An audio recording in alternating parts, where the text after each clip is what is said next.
Hi, I Dinesh, welcome you all in my today new video. So today we will discuss about types of motion. As there are many types of motion, but today we will discuss about only three type of motion, that are rectilinear motion, circulatory motion, and vibratory motion. So without any delay, let's start the video. So firstly, let us discuss about rectilinear motion. So basically, rectilinear motion is his physical definition is when we require only one coordinate axis along with them to describe the motion of particle. It is said to be in linear motion or rectilinear motion.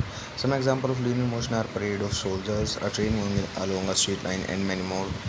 And in simple word, let us see this definition in simple word. You can say that if a motion of a body is along a straight line without any change its in speed or velocity, you can say it is said to be in linear or rectilinear motion. Example, motion of an arrow from a bow. This is one more example. It is also called linear motion. You will know that it is also called linear motion. Linear motion is most basic. It is very important point that it is most basic of all the motion.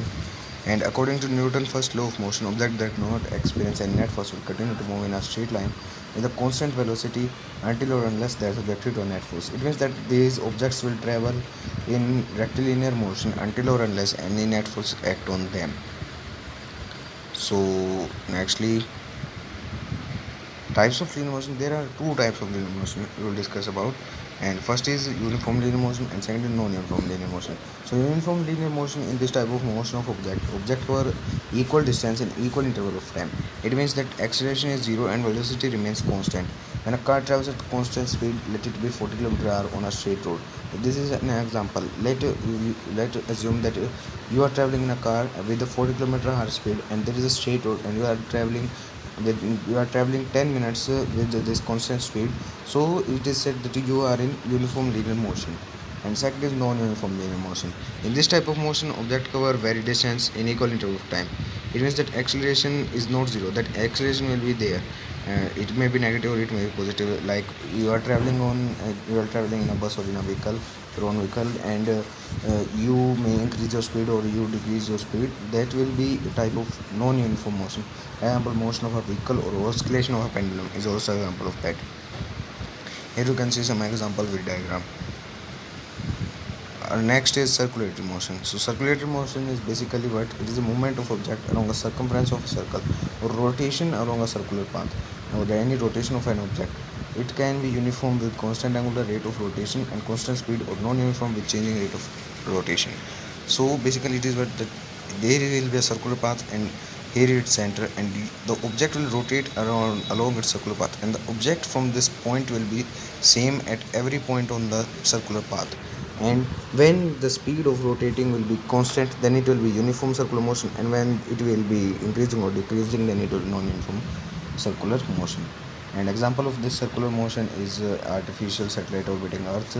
You may see those satellite on TV, you may have seen. These are example of circular motion. And or a ceiling fan, you can see a house is when a ceiling fan moves, it will move in circulatory motion. And or you may try experiment by taking a stone and tie it to a rope and swung it in circles, but please take care, it may be fall on you or you might get injured. And here is a diagram which show circulatory motion very clearly. You can see this diagram. And our next is vibratory motion. So vibratory motion is basically when a particle moves to and fro about a fixed position is known as vibratory motion. Like here you have your object, let it be a pendulum, and it is moving around to and fro, it's along its mean position, then it will be in vibratory motion. It is also called oscillatory motion. So in vibratory motion, part of body always remains fixed and the rest part moves to and fro about its mean position. Means at the end its position will be same at that was in the starting. During vibratory motion, the shape and size of the body changes. Yes, this is what, because when pendulum, you can see that, not taking an example of pendulum, when you have a guitar, it has strings, and when you swing them, then their position like became like this, but at the starting they were straight strings, but when you vibrate, their position will be changing, and so their space shape will look like that type. So that's why this point is there, that their position and their shape size changes. So some example of vibratory motion are simple pendulum movement, as I have told you, and swing movement, vocal cord movement, or vocal cord in our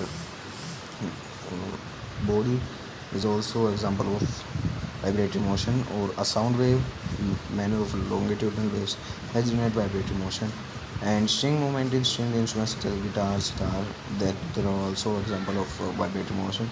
Or motion of mobile phone vibration, when your mobile phone is in vibration mode and any call came, then your mobile start vibrating like this. That is also example of vibratory motion. So, and there is an example, you can see with diagram. Yes, this is an example of a tuning fork. You can also see them in physics lab. This is a very common experiment, and we have also discussed these examples and experiment in class 9. So this is all about these three types of motion. Thanks for watching. Stay home, stay safe. Thank you.